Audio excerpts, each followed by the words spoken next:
We've all seen the signs, lost and found. The signs that lead you to a place, often buried in the back of a building or hidden in a cluttered closet.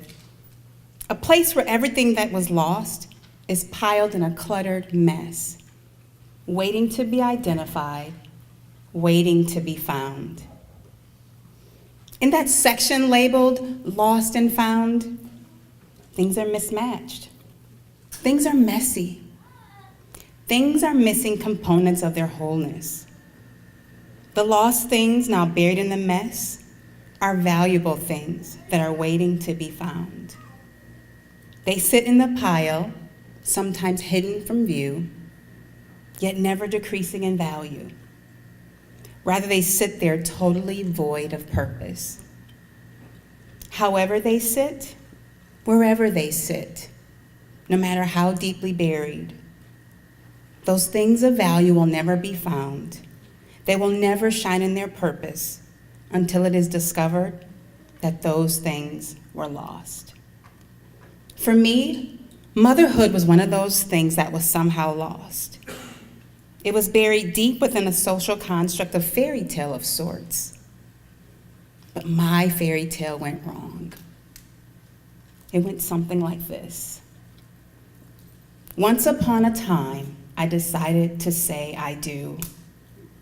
My lips uttered those words and my heart knew them to be true. For better or for worse, and until death do us part, I prepared to give my all, soul, mind, and heart. There were days filled with smiles, and the tears showed up too.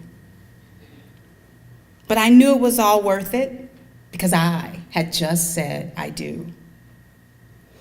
Then suddenly the tears showed signs of a fractured start that started in the head and it soon invaded the heart.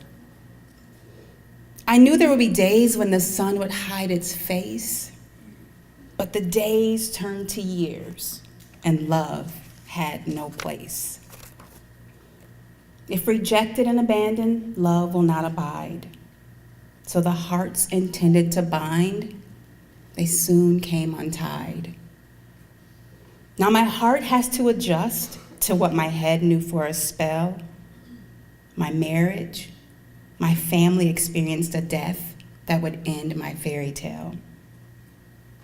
Lost within that fairy tale was the ending for which I prayed, but found within the fairy tale were my two greatest gifts God ever made. At the end of the fairy tale, one thing remained true. I was still a mother in spite of the failed I do. Buried deep within that fairy tale is my truth of motherhood. Motherhood isn't defined by a set of circumstances. Motherhood is not defined by an adjective that precedes a noun. A single mom, a divorced mom, a widowed mom. Motherhood is simply the gift of unending love. I'm grateful for the lessons in all that was lost and the gifts in all that was found. I am grateful to be called mom.